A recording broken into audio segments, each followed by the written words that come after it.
Video में हम सीखेंगे भारतीय संविधान का भाग 2। दोस्तों आप पिछली वीडियो में देख चुके थे अनुसूचियों के बारे में और भाग 1 के बारे में, जो कि बहुत ही ज्यादा महत्वपूर्ण थे।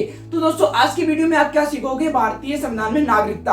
यानी दोस्तों आप प्यारे देश भारत में रहते हो तो दोस्तों आपको इकहरी नागरिकता प्राप्त है। अर्थात दोस्तों आप किसी राज्य के नागरिक नहीं हो, आप एक देश के नागरिक हो। मतलब ये नहीं कह सकते मैं उत्तर प्रदेश की नागरिकता या किसी के पास बिहार की, ऐसा कोई प्रावधान नहीं है। आपके पास दोस्तों भारत की नागरिकता है। तो दोस्तों आज हम इसी नागरिकता को पढ़ेंगे जो कि भारतीय संविधान के भाग 2 में दिया है। भाग 2 में नागरिकता के बारे में बताया गया है और ये अगर दोस्तों इसके अनुच्छेद की बात की जाए तो अनुच्छेद 5 से 11 तक है। आखिर दोस्तों ये नागरिकता कहाँ से आई है? दोस्तों आपको पता होगा, आप जो देश में रहते हो, भारत में रहते हो, और यही देश जो देश है वो संविधान से चलता है और यही संविधान विभिन्न देशों से लिया गया है। तो दोस्तों ये नागरिकता है वो भी किसी ना किसी देश से ली गई होगी, आपको ये पता होना चाहिए। तो दोस्तों इसकी जो नागरिकता ली गई है वो दोस्तों ब्रिटेन देश से ली गई है।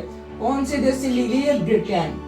यानी दोस्तों भारतीय संविधान की नागरिकता कौन से देश से ली गई है? ब्रिटेन देश से ली गई है। अब बात आती है दोस्तों नागरिकता का सिद्धांत किस व्यक्ति ने दिया? कौन व्यक्ति ऐसा था जिसने नागरिकता का सिद्धांत दे दिया? तो क्या आप जानते हो? अगर आप नहीं जानते हो तो अरस्तु नामक व्यक्ति, दोस्तों अरस्तु ने दिया था नागरिकता का सिद्धांत।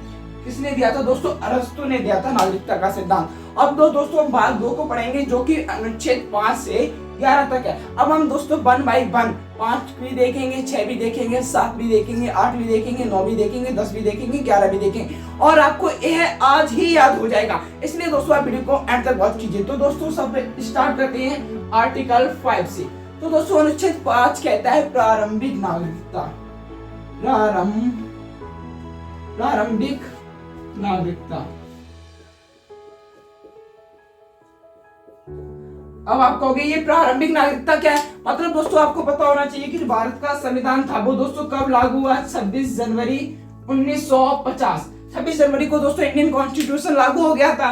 तो दोस्तों मतलब 26 जनवरी 1950 से पहले जितने भी व्यक्ति भारत के हैं उन्हें भारत की नागरिकता मिल जाएगी। तो आर्टिकल 5 में बस सिंपल सा है प्रारंभिक नागरिकता। अब दोस्तों हम पढ़ेंगे आर्टिकल 6 को। आर्टिकल 6 क्या कहता है? अब दोस्तों आर्टिकल 6 बहुत इंपोर्टेंट है, ऐसे समझिए। मान लीजिए दोस्तों जो व्यक्ति पहले देश का बंटवारा हो गया था, यानी पाकिस्तान हो गया था और भारत हो गया था, यानी जो व्यक्ति दोस्तों भारत से पाकिस्तान चले गए थे, कौन व्यक्ति? जो व्यक्ति जाने या अनजाने में भारत से पाकिस्तान गए। अब दोस्तों अगर वो भारत की नागरिकता लेना चाहते हैं तो दोस्तों इसमें दिया है जो व्यक्ति भारत से पाकिस्तान चले गए थे। हाँ दोस्तों पाकिस्तान चले गए थे, जो व्यक्ति भारत से पाकिस्तान चले गए थे उन्हें भारत की नागरिकता मिल जाएगी, लेकिन वो 19 जुलाई 1948 से पहले भारत में आ गए हो तो दोस्तों उन्हें भारत की नागरिकता दे दी जाएगी। उम्मीद है दोस्तों आप ये भी बात समझ गए होंगे कि आर्टिकल 6 क्या है।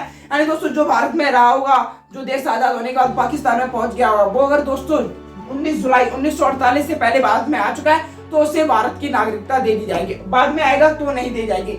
इसका रूल एक और तरीके से मिल जाती है, जिसे परमिट होता है, उससे भी नागरिकता मिल जाती है, लेकिन उसपे बहुत ही ज्यादा समस्या होती हैं। अब दोस्तों हम पढ़ेंगे आर्टिकल 7 को कि हमारा 7वां आर्टिकल क्या कहता है। 7वां आर्टिकल ये दोस्तों कुछ लोग ऐसे थे जो देश मतलब हमारा देश स्वतंत्र होने से पहले ही पाकिस्तान में पहुंच गए थे। दोस्तों मतलब वो दोस्तों कुछ ऐसे व्यक्ति थे जो भारत से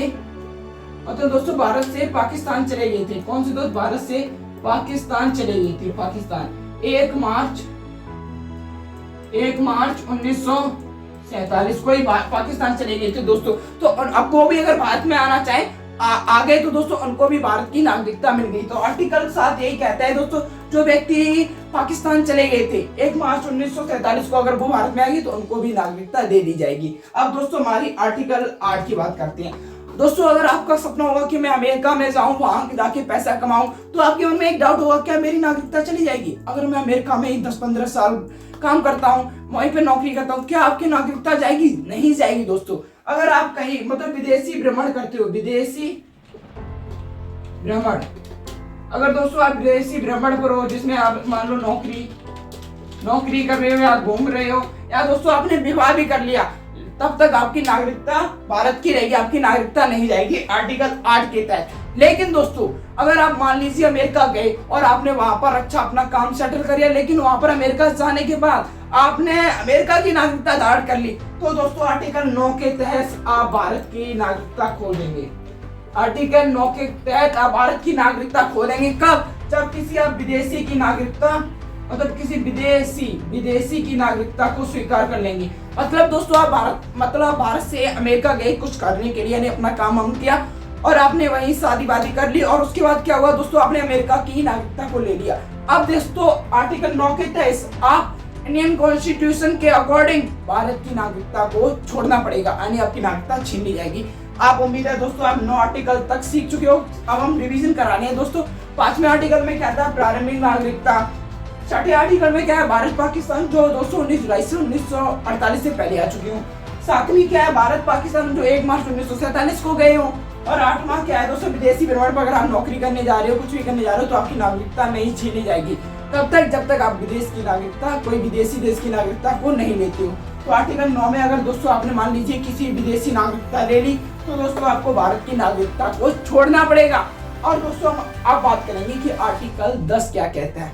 क्या दोस्तों आर्टिकल 10 क्या कहता है, उसको मैं दोस्तों इरेज कर दे रहा हूँ। अगर आपने ये लिखना चाहो लिख लो, स्क्रीनशॉट लेना चाहो लिख कर लो, जो कुछ करना है कर लो, मैं इरेज करने जा रहा हूँ। तो दोस्तों अब चलते हैं आर्टिकल 10 पे। आर्टिकल 10 क्या कहता है आपका, उसे समझिए दोस्तों। आर्टिकल 10 ये दोस्तों कहता है कि आपकी नागरिकता, मतलब दोस्तों आपकी